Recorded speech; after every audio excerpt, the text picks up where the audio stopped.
Is anybody here yet?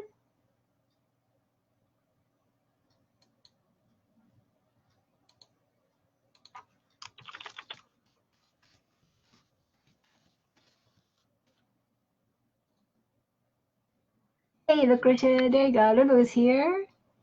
Hi there. Okay, so let me start because it's already 12 o'clock. Hi, Christine. Super duper. So two of us are here, and probably most people will be watching this. There's Barb.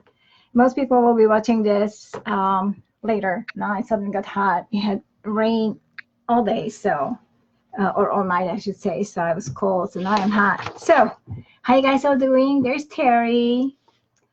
Okay, so let me tell the same thing here as I did for the protocol group when I did the same webinar a couple of days ago, is that many of you who post questions, you post them either by personal message or you post it like the day of the webinar, which is not necessarily a good thing because I can't actually read anything on the screen. My whole screen is me. I'm looking at me. So the way Facebook sets up these webinars is that I'm actually seeing me. I'm not seeing what you're writing. I can see with itty bitty letters on the side who comes on, but I can't actually read what you're writing. So I would ask you to write your questions. And when I set up the event, if you ask your questions into the event is the way I'm actually getting them. So that way I don't have to search for the questions of what I should be answering. So let me start by answering some of the questions, and then I talk a little bit about understanding ketone measurements. So the first question that I found was from Barb Shamper, who's actually listening. So Barb is saying that I am presently doing the carnivore diet at 50-50 way of eating. And the admins seem to prefer this diet over zero carb, but I read somewhere that keto eating is our end goal. Is this still true? Is keto more difficult to maintain, as helpful in migraine prevention, better for overall health, better for healing the brain? So these are very good questions. These are more than one question. So let me address them one by one. So the carnivore diet and the zero carb diet are not quite the same. The zero carb diet doesn't include any dairy. The carnivore is the same as zero carb plus dairy. So there's a little bit of a difference between them in what you can eat. And because the zero carb diet is only protein and fat and no dairy, so there's no carbs or easy glucose for the body, excuse me, there are different rules apply. So when you're on a zero carb diet, you really can't fast because fasting means that your body is not going to get enough nutrition for energy. The zero carb diet with all the protein is not really sufficient for having nutrition for energy, like workout, exercise, and other things. The kind of energy that you get from the zero carb diet on its own, particularly as you're getting ready and you're ramping up to recover your insulin resistance and become healthy, it really truly is giving most of that energy towards cellular repair and replacement of cells and fixing things. And you just get a little bit of a glucose for your energy to sort of sustain and survive. There are some people who only eat zero carb and they end up getting energy, but the energy comes from ketones. So we have two separate things going on there. So being on a zero carb diet doesn't necessarily mean that you get into ketosis. If you do get into ketosis, that's a different story. And from that point on, you will be able to go on to as though you're in ketosis regardless what you eat. But until you get there, your best bet really is to focus on reversing your insulin resistance. So that is the goal. Now, in terms of the ketogenic diet being better or worse, and whether that is the goal, there's no such goal. We really have a goal of getting rid of our migraines. So that is our goal. Migraine prevention and cure from all the damage that our medications cause, that the migraine itself caused, that is the goal. The means by which we achieve it, those are just tools. So whether it will be ketogenic diet or the zero carb diet or carnivore diet or the protocol, It really doesn't matter. What matters is that you become completely migraine free, and that you become comfortable with what you're doing and you can maintain it for a long time. The ketogenic diet still contains carbohydrates in terms of vegetables and plants, and we know by now, I posted it a couple of times, that plants contain anti-nutrients. So if you're considering the importance of that, which is important, I posted some time ago in the group about an oyster, that if you eat the oyster on its own, you get 100% of its zinc, for example. But if you're eating it with, I forget now what kind of, I think it was a legume or beans or lettuce or whatever it was, if you're eating it with that, the amount of zinc that you're able to get out of the same oyster is only 30 or 40%. And if you're eating it with something that has grain in it, you're getting zero. Actually, it's minus. It's taking nutrients away from you. So it is important to understand what you're eating outside of the name. So ketogenic diet is great, but is it really good for you? So the question is, does it bother you? Like, I can't eat a single vegetable. For me, it's not good. For you, it may be good. Then the only thing you need to consider is, and check, if you're getting all the vitamins and minerals from the animal products that you're eating that you should be getting. Okay. The next question came from Shira Service. She had several questions here. So talking about the heightened level of neuronal connections found in migraine nerve brains. So if the migraines are mitigated via the protocol or alike. So this is a question. Well, it really shouldn't be a question, because if you're in the group and if you bought the book and if you follow everything, then we know that migraines are not only mitigated, they're completely prevented by the protocol. And the word "and alike" and the like, that is a problem, because we know what migraine is, we know what how to prevent it and how to stop migraine in its process. So, or the like, I don't know what that means. It should be protocol, whether it be the original stand to migraine protocol or the ketogenic protocol or zero carb or carnivore diet within the ketogenic or the protocol, stand to migraine protocol diet. Those are definitely proven to be working. I don't know about anything that is alike that would be working. The next question is from Shira, is the migrainer finds themselves in peak personal performance mode overall. Have there been any studies by you or otherwise revealing correlation relative to intelligence increases or decreases, either pre or post protocol, from the migraineurs to the rest of the population? So let's talk about this a second, because our peak performance, our sensitivity, our brain sensitivity, really only refers to our sensory organs. So what are sensory organs? Are the eyes, the nose, ear, touch, taste. These have nothing to do with intelligence. So it really shouldn't have anything to do with intelligence whatsoever. With this said and done, intelligence has not really been defined very well. We know that everybody uses the intelligence test, the IQ test, but we also know that, at least I know, that there are at least 20 different types of IQ tests. So depending upon who you are, you may be getting one IQ test, you may be getting another IQ test, and maybe the IQ test that you're getting is completely insufficient. So for example, when I took my IQ test, and I took that to challenge my kids to show them that they have good high IQ and they can in fact get good grades in school, it was kind of a stupid thing to do, but I did it anyway.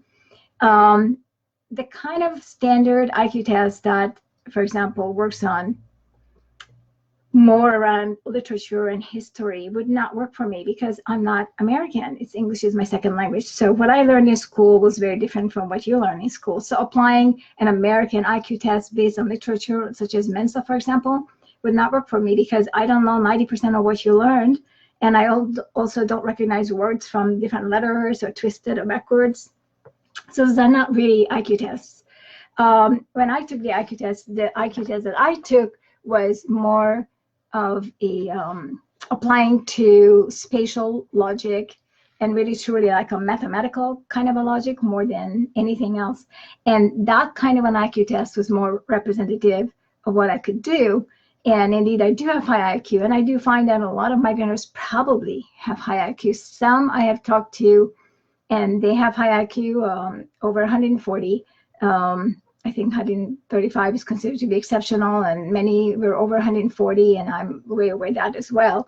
So perhaps it affects in some way simply because they're more tuned into the real world, but I don't think that this has ever been discussed, and I don't think it is really that necessary, because intelligence hasn't really been defined. What does it mean to be intelligent, more intelligent than somebody else? A street smart person who otherwise doesn't know anything about life or mathematics may be much more intelligent to survive on the streets than, for example, me, who may be more intelligent in surviving academia than elsewhere. So which one is more intelligent? I don't know. I don't know if there is such as intelligence that we can define. The third question is regarding the heightened peripheral vision sensitivity to sensitive to sound, etc. What are the differences in skill and or intelligence, and what tests have shown this to us?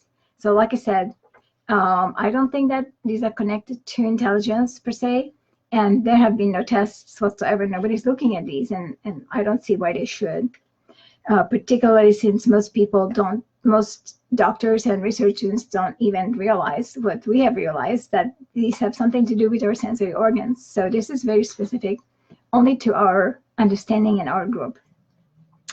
And her last question is, how should I change the protocol of beet, zero carb, low carb, high fat, zero keto, etc. diets to affect my menstruation? Well, this is all over in the group. We discuss it. It's also in the book. So I would recommend here that you pick up the book and read it. You have a chapter on what to do about menstruation and how to prevent it. Now, Nilofer, I don't know if I pronounce your name right, Nilofer Kreonides, I think.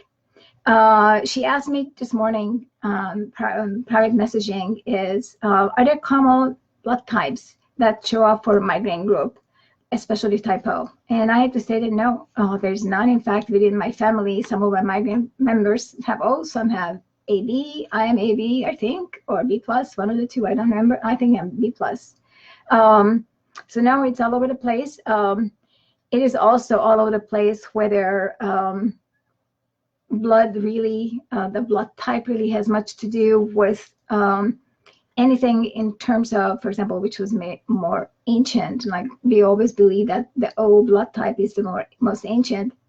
But just recently I read somewhere something that actually O is not the ancient one. So we don't know enough to detail anything. What we do know is that it isn't necessarily the blood type that matters, but what matters is perhaps what tribal group you belong to. For example, we know that migraine brain is associated with in development with the time period of the Nordic migration in human history. So likely at that time, because there were no carbohydrates in the Nordic plains, it was part of the Ice Age at the time and colder. Our brains have were never able to adapt to eating carbohydrates, or de-adapted, meaning remove that adaptation. And so when agriculture, for example, showed up and we started to farm and started to eat carbohydrates, perhaps migraine appeared at that time because we have always been carbohydrate intolerant with our older ancient brain that is not able to handle carbohydrates. Maybe there's a connection there, but I don't think that there's a direct blood connection. There's also a connection, for example, such that migraineurs are more able to eat, more migraineurs are able to drink milk. So we are lactose intolerant, and that, lactose tolerant. So, and that we know happened in a special tribal group starting at about, I believe, 15,000 years ago is what they were talking about, 12 or 15,000 years ago, when randomly two populations came up with a random mutation for no reason, where they were able to drink milk. And that population sort of remained, and it represents a small percent of the population. So if you look at statistics, in general, 80% of the population is not able to drink milk. They are lactose intolerant. But if you look at the migraine population, we're the opposite. More than 80% of our population can drink milk. So we are milk tolerant. So that means, or lactose tolerant. So that means we probably were part of the group that mutated 12, 15,000 years ago. That's about as far as we can go back in terms of our history. Now, I wanted to talk a little bit about ketones in general, but the final question that somebody, actually, I just responded this to Lucretia with her question earlier. To get into ketosis, even though we are in the ketogenic group, to get into ketosis is not a goal. Okay, so look at ketosis as a means to the goal of becoming migraine-free, becoming insulin resistance-free, type 2 diabetes-free, reverse our brain damage from all the medications and all the wrong kind of foods that we eat. If that happens with a ketogenic nutritional method, excuse me, that is a faster way of recovery. It's not that it is better or worse. It is to be in ketosis is really unimportant. What is important is, for example, that you can fast. Fasting appears to show significant improvement and benefit to the body in faster recovery, to rebuild the brain, rebuild cellular structure, rebuild our immune system, and so forth. So the goal is fasting. The fasting part, though, is easiest when you're on the ketogenic, excuse me. Must be because the rain is just kicking up again and the mold is coming up. So ketosis itself is a tool for us to reach the goal, which is to be able to fast, to regenerate those cells and body parts that for whatever reason are damaged. So when you look at it that way, then it isn't, the goal is not to be precisely 80% fat and 16% protein and 4% carbs. No, the goal is not that. This is an approximation to get us into a state of ketosis so that we can start fasting and start reversing our health conditions. But we do have a problem with insulin resistance. And I have to say that I work with a lot of people who are, some of them are not migraineurs. Some of them have no problems at all with any kind of a health condition other than diabetes, type 2 diabetes, for example. And what I find is that for us migraineurs to get into ketosis, to reverse our insulin resistance, is a very complicated affair. For a non-migrainer, they might not even notice that they fell into ketosis. And they're in ketosis, even if they have diabetes, they don't necessarily have reactive hypoglycemia, they don't get sugar crash, they don't have any issues. They just, hey, I'm in ketosis today, I feel great, and this is fantastic. This doesn't work that way for migraineurs. Our entire metabolic system is very different from non-migraineurs. To give you a good example for that is that I ask a lot of people to go for blood tests in a lab. I'm not talking about 5-hour glucose and ketone tests. I'm talking about the lab test. So in the lab test, I'm asking you to, for example, check fasting insulin. And so far, I got a lot of reports back. And other than 1 or 2 people, everybody has absolutely picture-perfect insulin. And look at your insulin resistance. How is that possible? If you were not a migrainer, this would not be possible. But because we are migraineurs, our entire system is different. I'm talking to several doctors and scientists about it because this has never been looked into or even considered, because people are people, right? No, people are not people. We are not even similar to other people in our metabolic system. So when we, for example, start to get into ketosis, and we run up a high runaway ketone, this doesn't happen to non-migraineurs. Non-migraineurs just get into ketosis, and they immediately reduce the carbohydrates. They have no problems. They may be craving it, they may get a little headache, they may get into keto flu, but they don't have blood sugar issues, and they don't have runaway ketone issues, even if they measure it. They're just, like I just measured, my husband is not a migrainer, has never had a migraine in his life. And I didn't know he was in ketosis because he eats a lot of vegetables.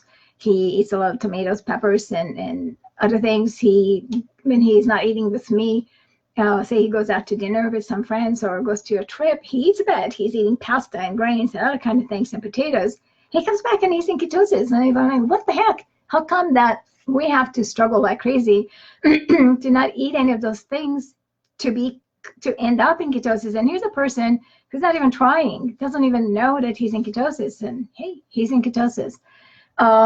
So we're different. So we cannot approximate other people, and we also can't use our methods of getting into ketosis to people who are not migraineurs, because it may not work for them the same way. So we need to consider our circle, a group of people is small, it's just the migraineurs and nothing else. Now we have members who are not migraineurs and they are doing fine, but the requirements for them therefore are different. So if they're measuring their ketones and they're doing fine and they're doing fine with their blood sugar, they don't need to go on the zero carb diet or the carnivore diet to sort of kind of go through the door slowly and not have health issues. So I hope that this helps you to understand that we are very different. And so I'm working on a book, hopefully going to come out by the end of the year, I hope, we don't know, which will be the ketogenic diet and the zero carb and the carnivore diet specifically for migraineurs. And we have to separate us from everyone else. So let's talk, now that I don't have more questions and we are about a third through, let me talk a little bit about the measurement of your ketones, because it seems like there's a lot of confusion about what means what. So I thought that I would explain a little bit how that works. So let's start first with the urine strip. Okay, a lot of people who are new members and they haven't been in ketosis, and when we ask them the question, are you willing to invest in a blood testing kit to measure your blood sugar and your blood ketone? They say, well, not sure. And so let me explain why the answer needs to be yes, sure.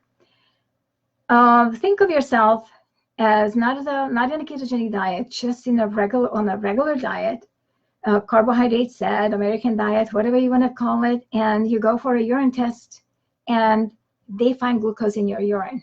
What does that mean? When they find glucose in your urine, that is there because your body couldn't use it. So why couldn't the body use that glucose? It's because you have some metabolic issues. It could be type 2 diabetes. You ate way too much carb, way over your head, and your body just simply cannot digest it, and it excretes a lot of glucose. You may have some kidney issues. There may be some other issues. So when they find glucose in your urine, that is associated with an unhealthy condition. So now let's put it into the ketones. So when you're on a ketogenic diet, and your main body fuel is ketones, why on earth would you find ketones in your urine unless you're not efficiently using your ketones, right? So think of ketones as glucose. So we have two kinds of body fuel that we can use, and it's an either or. We are kind of sort of using both at the same time for certain organs, like blood, for example, or in your eyes, you get a cornea and the iris, and there's some other parts, even in your brain, that actually need a little bit of glucose here and there. Normally, the part of the body that needs glucose all the time are the parts where there's no mitochondria. So in your blood, your red blood cells have no mitochondria. In your eyes, your iris and your cornea have no mitochondria. In your neurons, even though you have a lot of mitochondria in your neurons, in fact, much more than any other cells, and neurons are your brain cells. But you look at from the book, if you remember, the neuron has a huge head part where its nucleus is, and then a very, very long, thin axon, which then has little feet that then pass on the neurotransmitters. The axon itself is the area where it's myelinated. And the myelination is this insulation coating made from cholesterol that's in your brain. So 25% of your brain is this cholesterol. It's called myelin. So where the axon is very, very narrow as it goes through, particularly at the very end, just before it sort of branches into the feet that touch other parts of the body, it's so small that there's no room for mitochondria. And so there's a debate that is ongoing whether the neuron there needs glucose or not. There is some thought that says that the neuron, part of the neuron needs glucose. I don't see why one part of the neuron would be distinct from other parts in terms of needing energy. But if it does, then it may need glucose. And some parts say that it can't even use glucose. It is being fed lactate by astrocytes, like glial astrocytes. Those are the cells that are always stuck on the neurons and feed them and help them and nurture them. So it's kind of unclear whether any of the neurons really even need any glucose, but assume they do. It's minimal, okay? So we always have some glucose need. So to some degree, glucose and ketones can be burned in parallel, even in your brain and in other parts of your body, by the sheer necessity that some parts of some organs cannot use anything other than glucose. Some organs, such for example as the heart, actually prefers to use fat, not even ketones, but fat.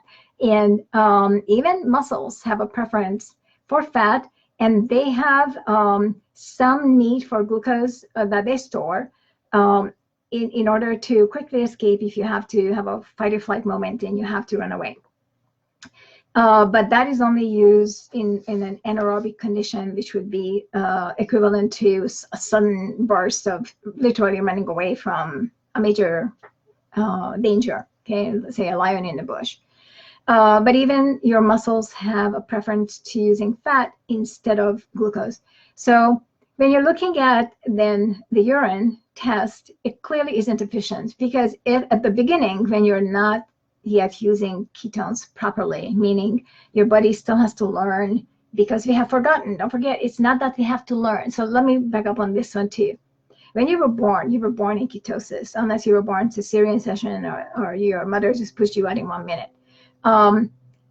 Birth itself is a traumatic experience where the body goes into a starvation mode. And so starvation mode in the human body, not in all animals, by the way, but in the human body is equivalent to ketosis. So babies, infants, are born in ketosis. Inside the mother's womb, the baby is in ketosis.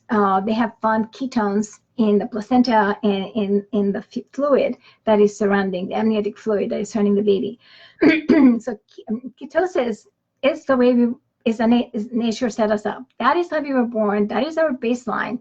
So it isn't that it is so difficult to get into ketosis. The reason why it is so difficult for us is because we have so many years behind us of forcefully trying to get out of ketosis. That's the biggest problem. If you had retained your ability that you had all through your childhood, every single child all through the age of 10 goes into ketosis at night because they're not eating for 8 hours or more. And in that period, they go into ketosis. I uploaded a slide long time ago in the group by Cahill, who shows on the graph how children at what age and all the way through adulthood, how long a time it requires for a person to get into ketosis between meals. And it seems that an infant that is nursing is always in ketosis, and mother's milk is not quite ketogenic, but pretty close. It is a low carb, high fat that is a little bit between, in percentages between our ketogenic diet and our Central Migraine Protocol. So it is higher fat content and lower protein content, by the way, much lower. And a little bit higher carbs content. So it's a little bit different. But the baby, until it's nursing, particularly at the beginning when the mother's milk doesn't have enough glucose in it or lactose in it, particularly that time, the baby is totally in ketosis. But note that all babies are born kind of fat and chubby, right? So what you see are the kind of fats that are under their skins, and that kind of a fat provides them with thermal insulation. And so they don't really suffer because they have a lot of fat to use. So they can survive without food for quite a while, but they will be in ketosis. I mean, there have been stories of babies found after several days of not eating, holding on to 2 pieces of grass, and they were totally fine and alive. So nature provided us a tool, and the biggest tool is to be in ketosis. So when I'm talking about getting into ketosis, understand that this is a return to our native style. This isn't strange to us. This isn't something that we are forcing on us and we shouldn't be. No, this is our natural style. We just simply forgot what it was. And all of the foods that we have been eating all over our lives, particularly those of us who have been on the American SED diet, make it very difficult for us to switch. Now, those of us who grew up somewhere else, like I grew up in another country, and I spent my first 21 years in another country, actually more than 21. I left my country when I was 21, but I went to France and lived there for a while. So most of my growth time, I was not on the SAD, not on the American diet. And so I actually am, excuse me, I actually am familiar with eating a lot of fat. Yes, I grew up on duck fat and pork fat and other kind of things. I don't think that I've seen oil until I turned maybe 18, something like that. That was the first time my mother brought some oil home. And that was definitely trans fat because we kept on reusing it. But before that, I don't recall ever seeing anything like that. We were eating animal fat. And yes, we did have very good duck fat, and we would slaughter the duck and we would eat it. We would really eat the natural food as it was. We would eat beef liver, chicken liver. Favorite food would be bone marrow. So I could say that I pretty much grew up on a near ketogenic diet.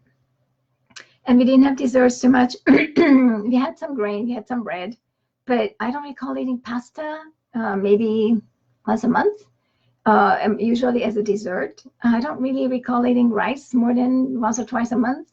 We did eat potatoes, but we didn't really eat the kind of food that you grew up on. And I don't ever recall hearing of a low-fat anything until I came to the U.S.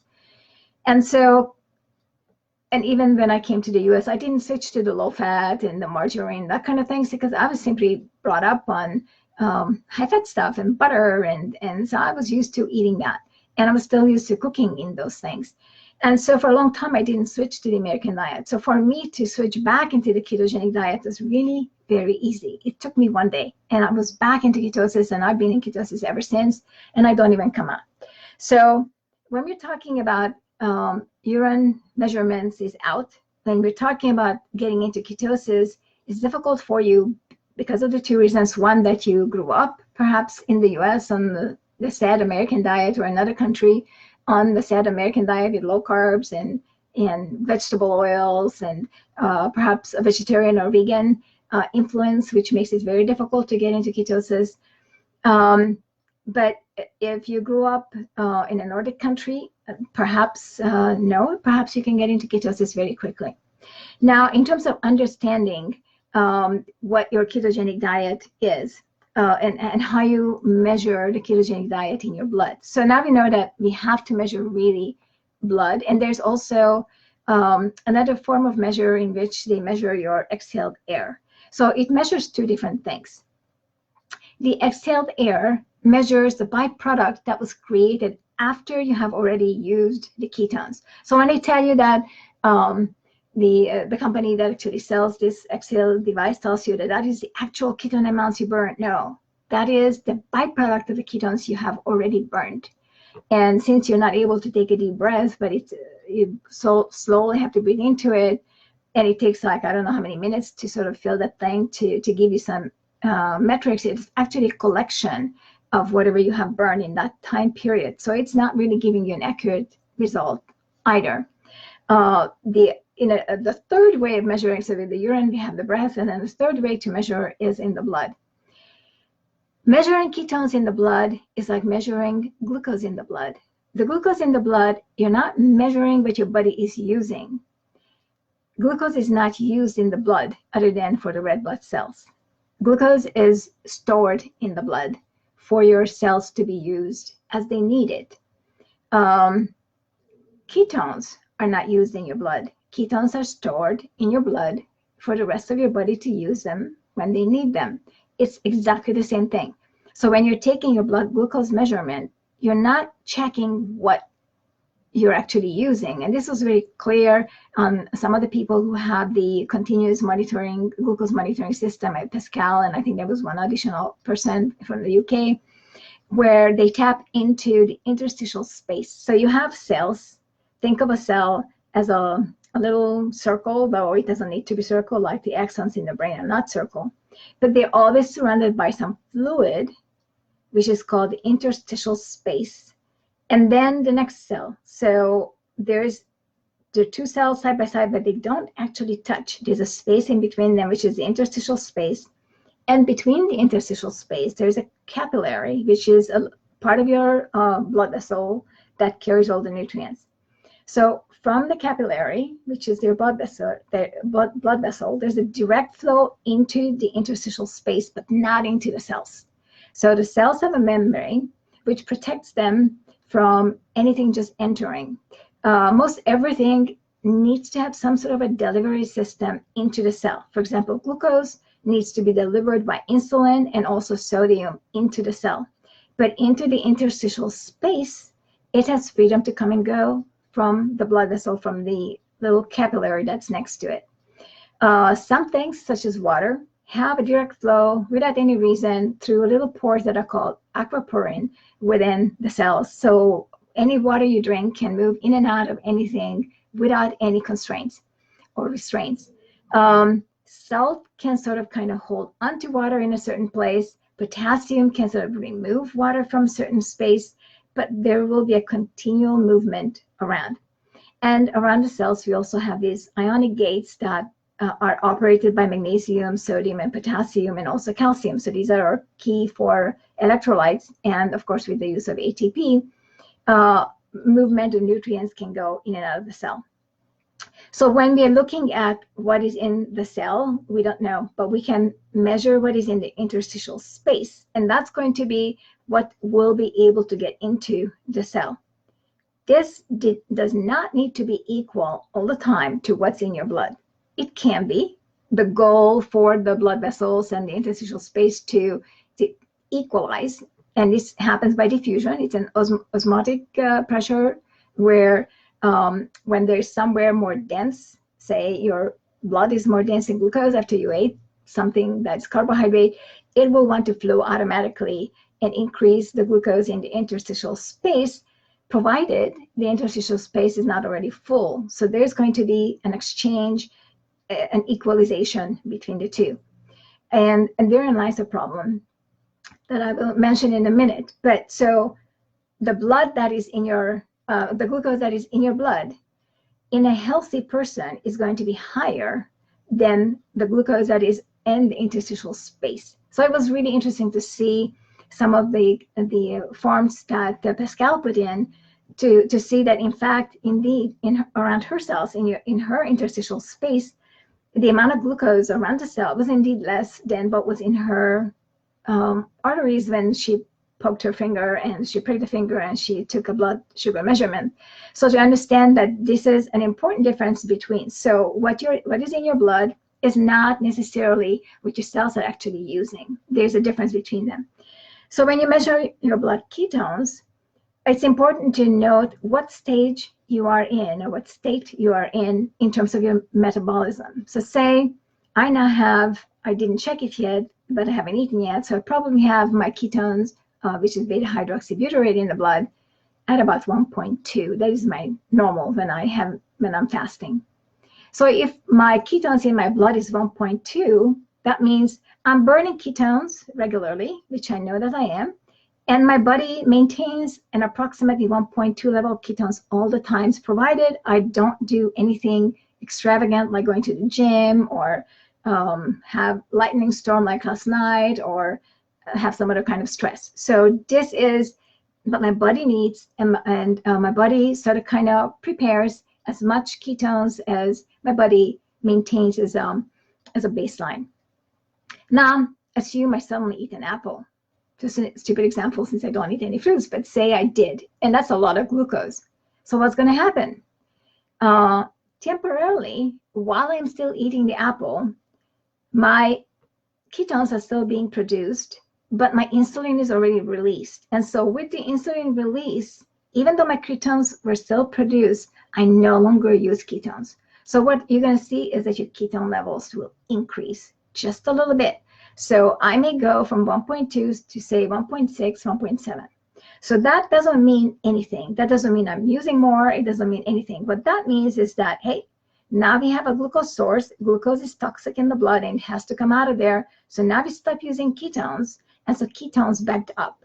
Just like glucose can back up when insulin is being used by something else and your body keeps on dumping glucose, your liver keeps on dumping glucose, so can ketones back up. So your ketones back up, and with the backed up ketones, it's just going to increase it to one point, and then it's going to stay there, because at one point when your glucose is starting to be used as well and converted into, or carbohydrate is used and is converted into glucose, at that point your ketones manufacturing will also stop. It's not going to be permanently stopped. It's just stopped temporarily, because now you have to get rid of the glucose. So if your blood ketones went from 1.2 to 1.6, then for the next 30 minutes will be at 1.6, and that's totally fine. The moment it starts dropping back down toward 1.2, that means you're back into using ketones. That's all that it means. At the same time, the glucose should be inverse, because as you were backing ketones up and your ketones grew to 1.7 or 6 or 7, that meant that the reason why that happened was because the glucose was beginning to enter the bloodstream and insulin was building up and ketones stopped being used. At that point then, as ketones stop being used and they stop being made, glucose has to be used. So then this is when the 30-minute spike is important. So after you ate your food with glucose in it, there will be a spike at 30 minutes after you ate it. If it's delayed, that's a sign of insulin resistance. That means you don't have enough insulin to take all that glucose down. Glucose should go back to wherever it was.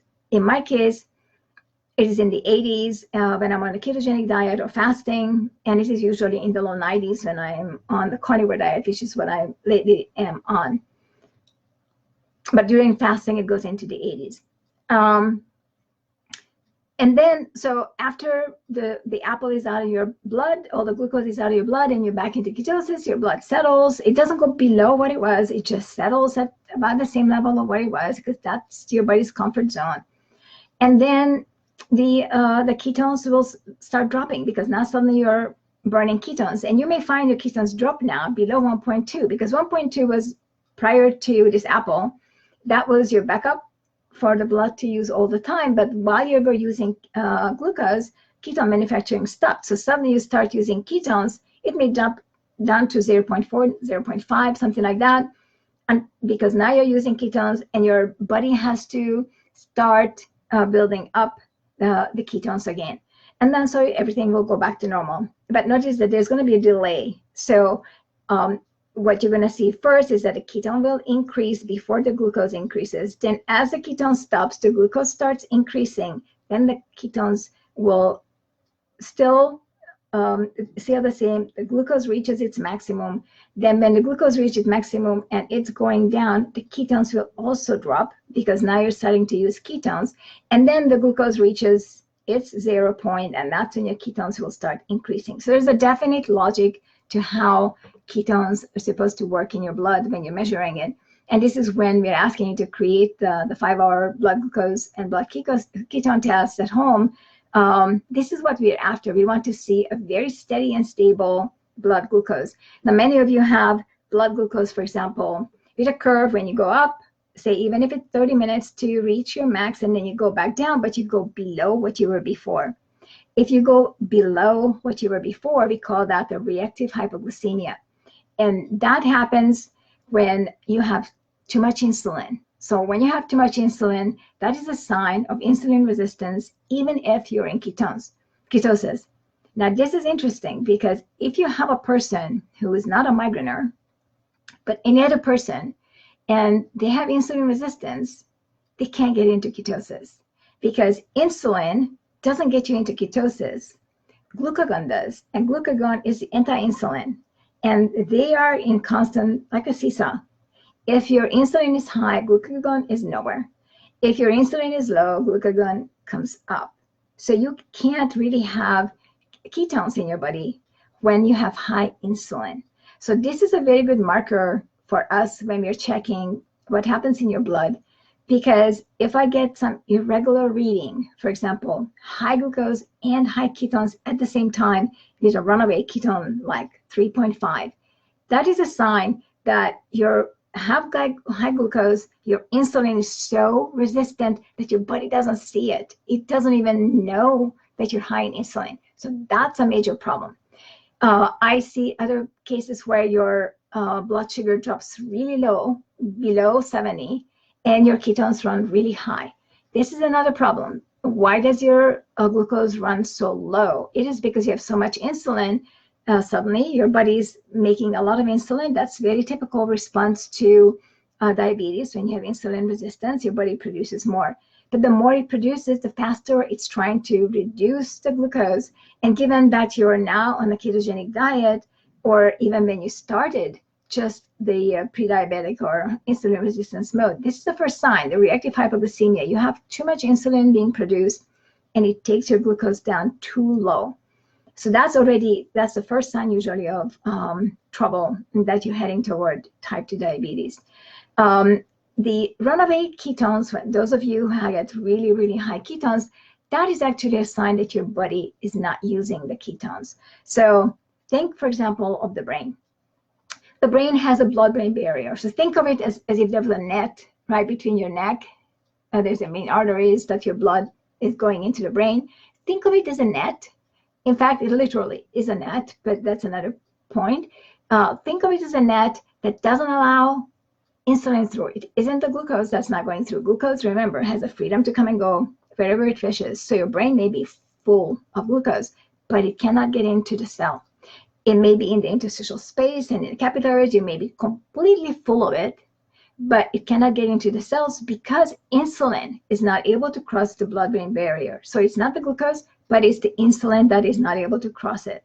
So when insulin is not able to cross the blood-brain barrier because of the resistance of insulin, and you just have too much of it, that is when the problem starts. So when glucose, even though you have a lot of it in your brain, is not able to get into your brain cells or anywhere else for that matter as fuel, your brain is going to send the message, I'm starving. So the starvation itself, the signal for starvation, will release and override the lack of glucagon. The too much insulin is going to override it all because the body won't see it. You're so insulin resistant that your own body doesn't see that you have insulin, and that is too much. And it's just simply going to dump, your liver is going to dump more and more glucose, but your brain and other organs perhaps are not getting any of it. They're not being able to use the glucose because insulin is not getting into the cells. So as a result of that, the signal keeps on coming. Dump more glucose. I don't have more energy. I need more energy. I'm starving. So suddenly you find yourself running up high glucose and also running up high ketones. And that is going to be a problem.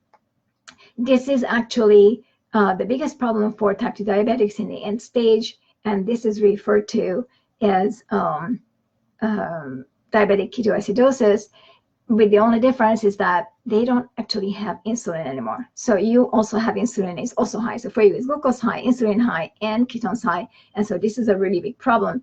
For a type 1 diabetic, might get a glucose high and a ketones high, and that could be fatal. And a type 2 diabetic end stage, high glucose, high ketones, that can be fatal. So we need to totally avoid these. Now, to a healthy, normal, non-migrainer, this is out of the question. It just doesn't happen to them. So if you talk to Dr. Fung, he's always brought up in the ketone group because he's working out with a lot of diabetics, and some of his migraineurs are coming over to us because it doesn't work that simple for a migraineur. Like, he has one video in which he says, I think at least one, maybe more, but I saw one in which he says that you can't really get reactive hypoglycemia out of a type 2 diabetic unless she is on a medication. Well, we prove that wrong just about every single day, right? So this isn't correct for migraineurs. It may be correct for non-migraineurs. I don't know because I don't work with enough of them to actually understand it.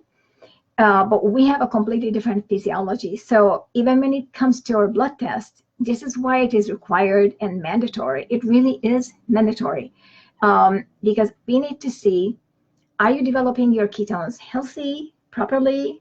Are you done with your insulin resistance or diabetes or whatever problems you have? Because if you aren't, now insulin resistance itself is not a problem because we all have to have insulin resistance minimally to be able to put on a little bit of fat. I have a little bit too much fat and work it down.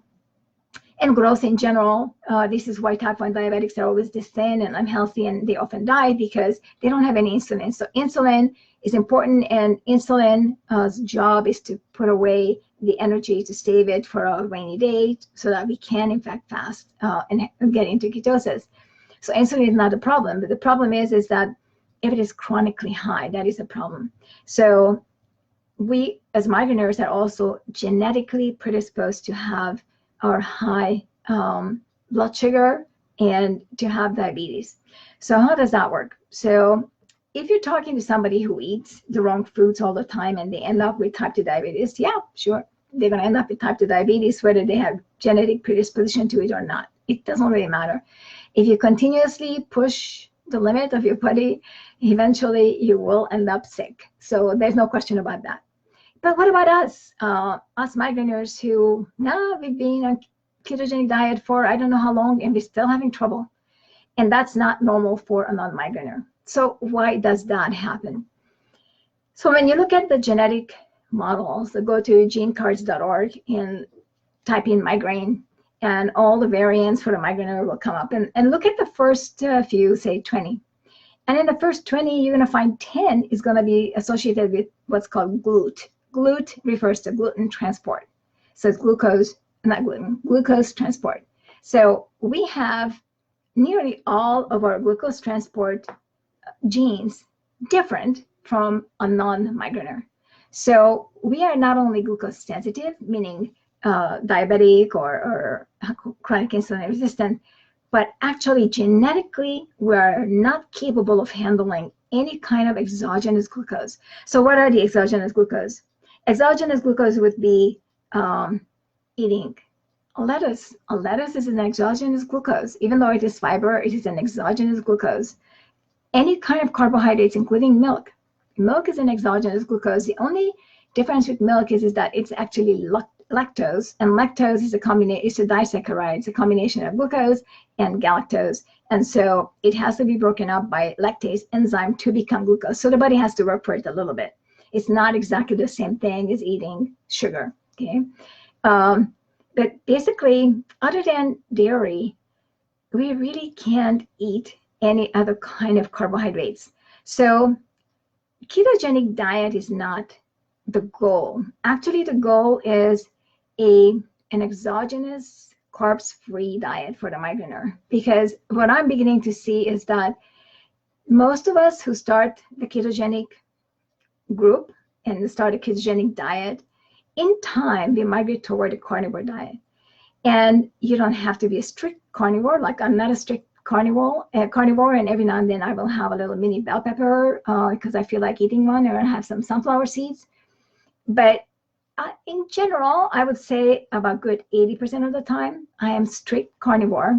And then time to time, I'm not. And that also preserves my ability to go and eat out, out in a restaurant where they may serve something that would not be totally protocol friendly or ketogenic friendly or carnivore friendly, and I'm not going to die from the amount of sugar that suddenly hits me. So I retain a little ability to be able to deal with sugar, but by all means, I am actually pretty much carnivore 80 or more % of the time. So what that means is that the goal really is for our body to get a break from all the glucose and to be able to use glucose only as from the source of protein that it naturally would create. So we have to remember that humans are not vegetarians. They're not herbivores. We lack fermenting digestive organs. Our digestive organs are acidic, and our pH level in our stomach is nearly as high as vultures or hyenas. So our stomach is actually signaling to us that we are not even carnivores, we're actually scavengers. So humans are scavengers, as bad as it sounds. So our stomach acid is stronger than the lions and other kind of carnivores. We have adapted, other humans that is, have adapted to eat other things, and we do have an irritability fermenting part in our colon. We no longer have any kind of a system where we actually would be fermenting. That is what is today our appendix, which is this little tiny thing, and for most of us it's already taken out. So humans are not fermenting machines, and it is important to keep in mind what we can eat. So if you're on a ketogenic diet and if you're eating a lot of vegetables, consider also that they're anti-nutrients, and consider that they're carbohydrates. And for migraineurs and migraineurs alone at this point in this group, carbohydrates that you eat that are exogenous glucose are not the solution. So I hope that I was able to answer everybody's questions, and then in the future, please feel free to ask your questions beforehand, so I have more questions to answer. And if I don't, I try to make this regular, like once a month at least, and come up with a topic to discuss it, to make it clear based on what I see in the group. And this should be available to you all the time. And you can look back at it anytime, but it's only available to group members and no one else. So thanks, everybody. Bye. See you later in the group.